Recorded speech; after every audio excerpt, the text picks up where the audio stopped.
오늘은 성경적 세계관 18번째 시간입니다. 말씀의 본문은 출애굽기 16장 13절에서 23절, 설교의 제목은 오늘을 어떻게 살아야 하는가. 한번 따라해 주시기 바랍니다. 설교 제목, 오늘을 어떻게 살아야 하는가. 오늘을 어떻게 살아야 하는가. 저나 여러분이 이 질문에 어떻게 답변을 하시겠습니까? 이 질문에 대하여 답변을 우리가 생각하면서 또 말씀 속에서 우리에게 주시는 메시지와 함께 연결을 하여 적용할 수 있기를 바랍니다. 이스라엘 백성은 드디어 애굽의 노예 상태에서 벗어나 광야에 들어오게 되었고, 광야에서 약 한 달 동안 머물게 되었습니다. 그러나 약 한 달 동안의 광야 생활은 쉽지 않았으며 드디어 식량도 다 떨어지게 되었습니다. 먹는 문제, 즉 생존에 관합니다. 출애굽기 16장 3절에 보면 이스라엘 자손이 그들에게 이르되, 모세와 아론에게 그렇게 불평을 하는 것이죠. 우리가 애굽 땅에서 고깃가마 곁에 앉아있던 때와 떡을 배불리 먹던 때에 여호와의 손에 죽었더라면 좋았을 것을, 너희가 이 광야로 우리를 인도해내어 이 온 회중이 주려 죽게 하는도다. 좋습니다. 그러나 자유인의 기쁨보다는 당장 먹고 마시는 생존의 문제 앞에서 차라리 종살이하는 것이 더 좋다고 판단하고 있는 것이죠. 그 종살이가 더 좋다. 에집트에서 그들이 경험하였던 종살이가 어떻다 그랬어요? 애굽 땅에서 고기 가마 곁에 앉아 있던 때에 떡을 배불리 먹을 수 있었다. 이런 고백을 하잖아요. 불평할 때. 이 내용이 사실일까요? 이 내용이 사실이라면 어떻게 그들이 종살이가 너무 힘들어가지고 하나님 우리를 좀 구원해 주옵소서, 그런 요청을 할 수 있었을까요? 결코 그들은 애굽의 종살이를 이렇게 안락하고 편안하게 고기 먹으면서 배부르게 생활한 적이 없을 거라고요. 하나님은 그들의 그 어려운 형편을 다 아시고 그들을 해방시키기를 원하셨던 것이죠. 그러나 생존의 문제 앞에서, 광야의 그 목마름, 배고픔 앞에서 이제 그들의 사고방식은 왜곡이 되고 그들의 판단력도 왜곡이 되죠. 그래야지 불평이 나오죠. 그렇죠? 그러한 그 원망을 하나님께서는 그러나 다 받아들이시고 하늘에서 양식을 비같이 내려주시겠다고 약속하셨습니다. 그리고 이스라엘 백성이 새벽에 보니까 광야 지면에 작고 둥글며 서리같이 세미한 것이 내렸습니다. 난생 처음 보는 것인데 출애굽기 16장 31절에 그것을 이렇게 표현하고 있어요. 가시같이 희고 맛은 꿀 섞은 과자 같았다. 그래서 그것이 무엇인지 알지 못하여 이것이 무엇이냐라고 서로 물어보았습니다. 이것이 무엇이냐? 이것이 이제 그 히브리 원문을 보면 만후로 되어 있어요. 두 단어로 되어 있는 거예요. 만후. 그리고 이스라엘 백성들은 그것의 이름을 만나, 만후라고 이렇게 불렀다는 것이죠. 그리고 이스라엘 백성은 광야 생활 40년 동안 만후, 만나를 구워 먹기도 하고 삶아 먹기도 하였습니다. 광야에서 이스라엘 백성이 겪었던 만나는 오늘날 하나님의 나라와 의를 구하는 꿈꾸는 자들에게 어떤 교훈이 될 수 있을까? 오늘 여러분에게서는 이 본문의 말씀을 통해서 이 만나와 오늘날 꿈꾸는 자, 이 성도들의 그 삶이 어떻게 연결이 되는가를 살펴보는 것인데요. 특별히 이렇게 해석을 하셨어요.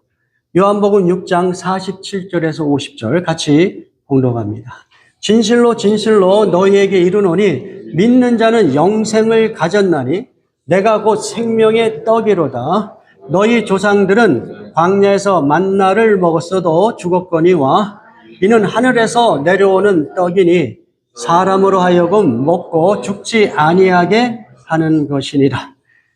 자, 지금 예수님이 이 말씀을 하신 그 배경에는 먼저 어떤 내용이 있냐면 예수님께서 오병이어로 5천 명이 넘는 이스라엘 백성들을 광야에서 배부르게 먹이셨던 그 사건이 배경이에요. 그러니까 이스라엘 백성들이 가만히 있을 수가 없죠. 예수님을 우리의 왕으로 삼으면 우리는 영원히 배부를 것이다. 그렇게 생각을 하고 예수님을 찾아서 예수님을 통하여 현대판 만나를 요구하는 그 배경 속에서 예수님께서 이렇게 말씀하고 계시는 것이죠. 예수님은 이스라엘 백성이 요구하는 그 만나, 자기 조상들이 경험했던 그 만나를 예수님께서 주실 수 있다고 생각한 거예요. 왜냐하면 자기네들이 이미 광야에서 오병이어의 기적을 경험했잖아요. 그러니까 예수님은 작은 음식으로도 수천 명을 먹일 수 있는 그러한 하나님으로 이제 생각을 했겠죠. 그런데 예수님께서는 그 이스라엘 백성이 요구하는 만나에 치명적인 문제가 있다고 지적하십니다. 그것은 무엇이겠어요? 여러분이 방금 읽으신 내용에 보면 49절에 예수님께서 이렇게 말씀하시죠. 너희 조상들은 광야에서 만나를 먹었어도 어떻게 되었다? 죽었다.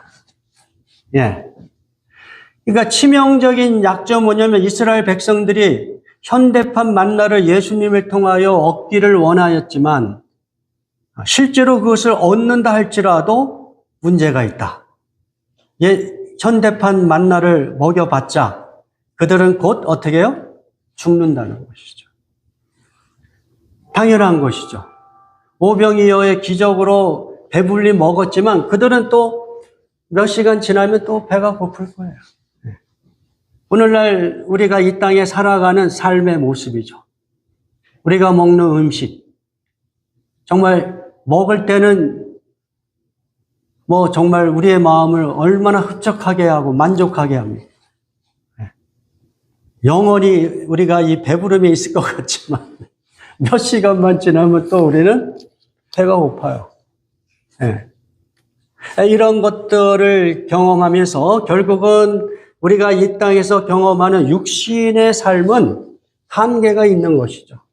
점점 늙어가고 그리고 종말을 고하게 되는 자기 소멸을 경험할 수밖에 없는 그 한계를 예수님께서 지적하시는 거예요. 야, 만나를 먹었지만 너희들은 다 죽는다.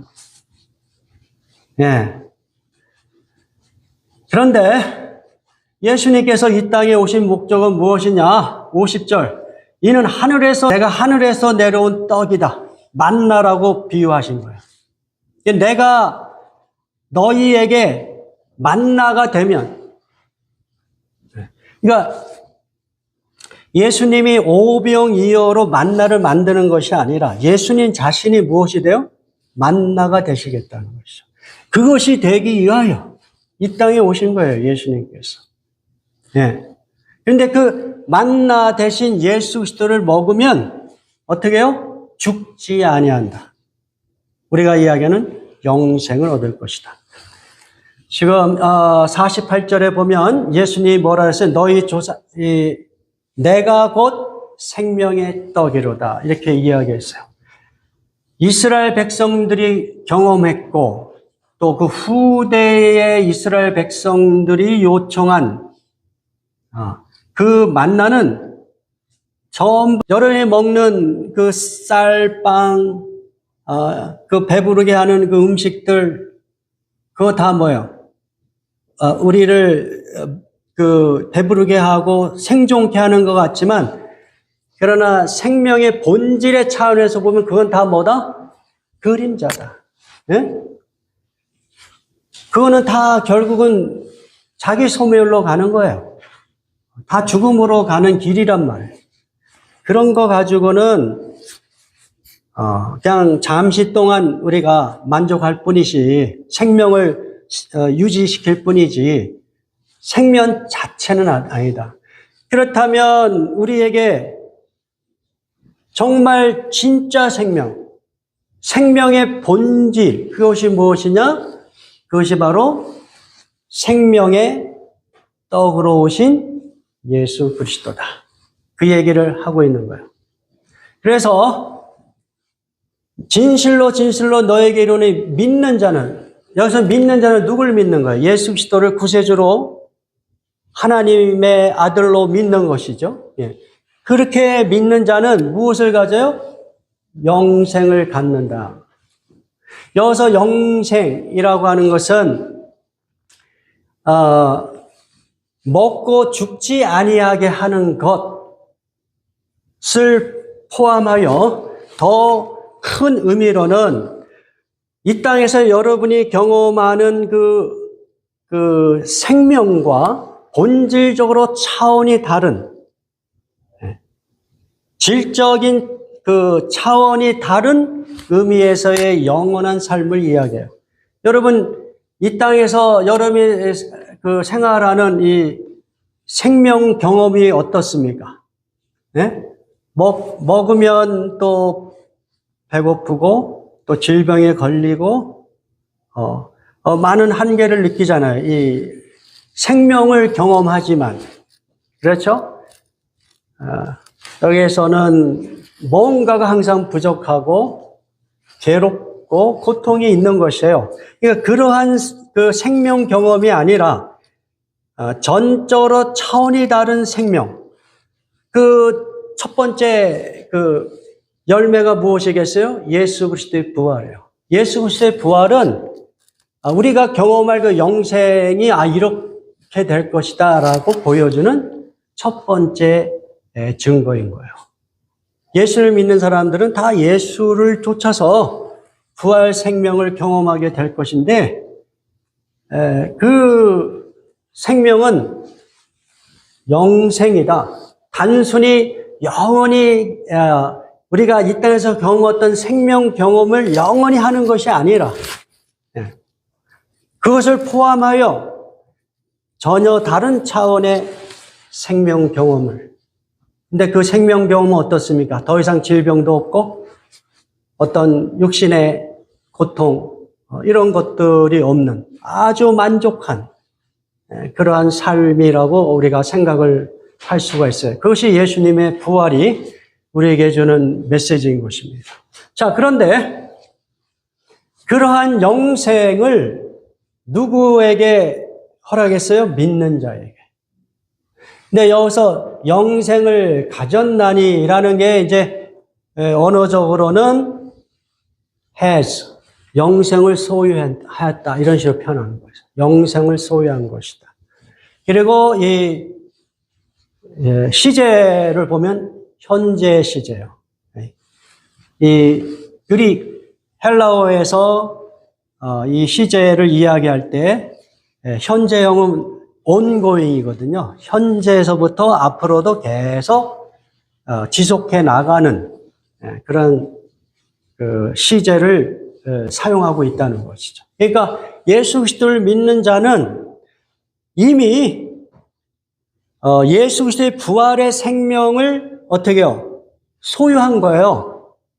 근데 이것이 이제 골로새서에서 제가 여러분에게 몇 번씩 설명을 한 내용인데 그 부활 생명이 지금은 감추어져 있는, 은폐되어 있어요.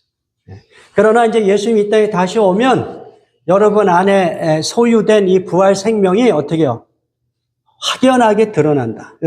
온전하게 여러분이 경험할 것을 이야기하고 있는 거예요. 그러니까 예수 그리스도를 믿는 자는 그러한 이 땅에서 여러분이 경험한 그 생명 경험과 전혀 차원이 다른 부활 생명의 그 영생을 소유하게 된다고 예수님이 말씀하고 있는 것입니다. 이 말씀과 함께 사도 요한은 예수님의 말씀과 일관된 똑같은 주장을 합니다. 그 부분을 같이 살펴보겠습니다. 요한일서 5장 12절 13절 같이 봉독합니다. 아들이 있는 자에게는 생명이 있고 아들이 없는 자에게는 생명이 없느니라. 내가 하나님의 아들의 이름을 믿는 너희에게 이것을 쓰는 것은, 그래서 요한복음 6장에서 말씀하신 내용하고 사도 요한의 내용이 일치하고 있는 거예요. 자, 여기서 보면 아들이 있는 자, 이게 언어 성경을 보면은 있다라고 했을 때 그것은 무엇이에요? 똑같이 소유한다. 똑같은 단어를 사용해서 에코라는 단어를 다 사용하고 있는 거예요. 예수님이 사용한 단어, 또 사도 요한이 사용한 단어가 똑같은 거예요. 아들이 있으면, 그러니까 여러분이 아들을 소유하면, 근데 그 아들이 어떤 분이라고 했어요? 생명의 떡이라고 그랬잖아요. 생명의 떡. 그러니까 아들을 소유한 자는 당연히 무엇이 있어요? 생명이 있고, 이 생명은 다 그 영생을 얘기해요. 똑같은 단어를 썼어요. 영원한 생명을 표현한 단어예요. 자, 그 다음에 하나님의 아들이 없는 자는 당연히 어때요? 영생이 없다는 것이죠. 진짜 생명이 없다는 거예요. 그냥 이 땅에서 어떤 찰나적인 생명 경험만 하고 있는 것이죠. 그러나 조금 지나면 다 소멸되는 그런 생명이라는 것이죠. 그리고 내가 하나님의 아들의 이름을 믿는 너희에게, 아까 예수님이 나를 믿는 자는 그랬잖아요. 똑같은 거예요. 예수 그리스도를 믿는 자. 너희에게 이것을 쓰는 것은 너희로 하여금 무엇이 있다? 영생이 있다. 다시 이야기하면 아들을 소유하는 방식이 무엇이에요? 아들을 소유하는 방식이 무엇이에요? 그 아들을 믿는 거다. 아들을 소유하는 방식은 아들을 믿음으로 가능하다는 거예요. 자, 이렇게 되면 여러분이 어떤 그 공식을 만들 수가 있어요. 자, 예수 그리스도는 무엇이다? 생명의 떡이다. 자, 그러면 예수 그리스도를 소유하기 위해서는 어떻게 한다? 예수 그리스도를 믿으면 되는 거예요. 그러면 여러분이 예수 그리스도를 소유했기 때문에 여러분 안에 무엇이 있는 거예요? 예수 그리스도의 영생, 생명이 있는 거예요. 믿는 자는 생명이 있나니. 그런 어떤 등식을 여러분이 성경을 통하여 충분하게 이해할 수 있기를 바랍니다.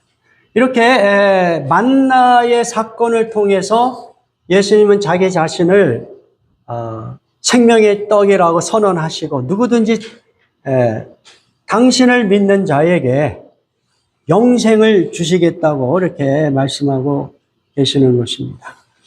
자, 그러면 오늘 본문에서 이스라엘 백성에게 만나를 통하여 명령하신 그 내용들이 있는데 그것을 통하여 오늘날 예수 그리스도를 믿는 우리가 어떻게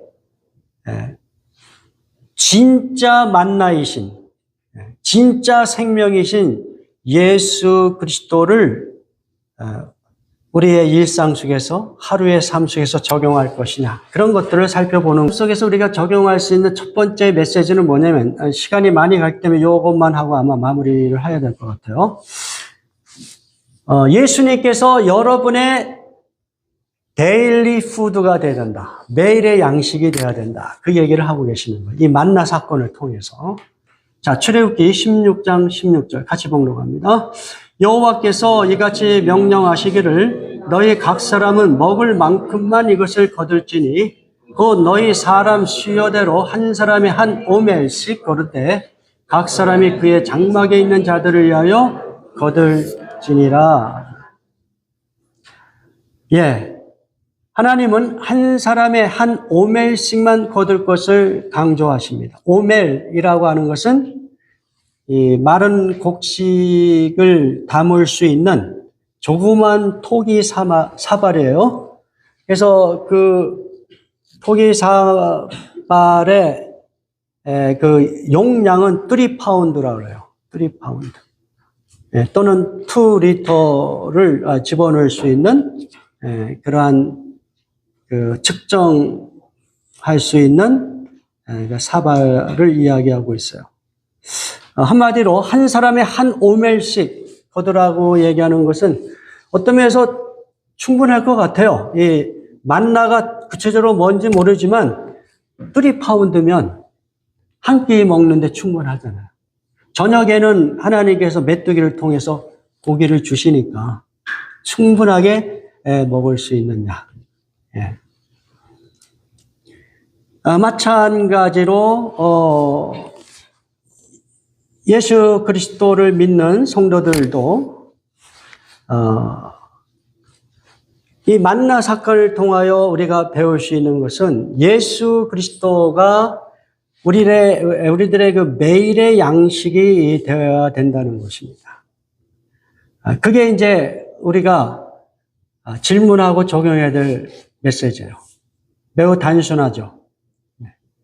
과연 우리는 오늘 하루를 어떻게 살아가고 있는가 했을 때 예수 그리스도가 매일의 양식이 되고 있는가. 물론 이제 우리는 물질적인 음식 이런 것들을 양식으로 당연하게 이렇게 취하고 있죠. 그러나 하나님의 사람들은 그러한 양식 이외에 또 다른 양식으로 배부르게 채워야 되는 거예요. 3파운드 충분하다고 말씀드렸죠. 그러니까 여러분이 하루를 살아가려면 예수 그리스도로 인하여 3파운드 되는 예수님이라고 하는 만나를 충분하게 섭취해야 된다는 것이죠. 과연 우리가 하루하루를 살아갈 때 예수 그리스도가 우리의 그 일상 속에서 만나와 같이 우리를 배부르게 하느냐. 자, 여러분이 알고 있는 그 요한계시록 3장에 나와 있는 라오디게아 교회, 여러분 기억하십니까? 이 교회가 소아시아에 있는 교회 중에서 가장 부유하고 안전한 교회였어요. 핍박도 없어요. 사람들도 많이 모였고, 그리고 부유한 사람들이었어요. 그래서 자기들은 신앙생활 나름대로 열심히 하면서 부족한 것이 없다고 생각했어요. 세상적으로 보면 성공한 교회였어요. 오늘날 여러분이 대형 교회를 한번 생각해 보는 것도 좋을 것 같아요. 그러나 예수님은 불꽃 같은 눈으로 그들을 진단하십니다. 어떻게 진단하세요? 요한계시록 3장 17절. 나는 부자라 부유하여 부족한 것이 없다. 이렇게 생각하면서 신앙생활을 하고 있는 거예요. 이 사람들이 신앙생활 안 하는 것이 아니에요. 대형 교회에서 모든 것이 다 풍족한 선교활동도 있었을 것이고 봉사활동도 있을 것이고 통한 메시지와 성경 공부와 소그룹 모임이 있었을 것이에요. 부족할 것이 없다고 생각했던 거예요. 내가 이 정도 교회에서 이 정도의 헌신으로 신앙생활 나름대로 만족한 전혀 반대되는 평가요.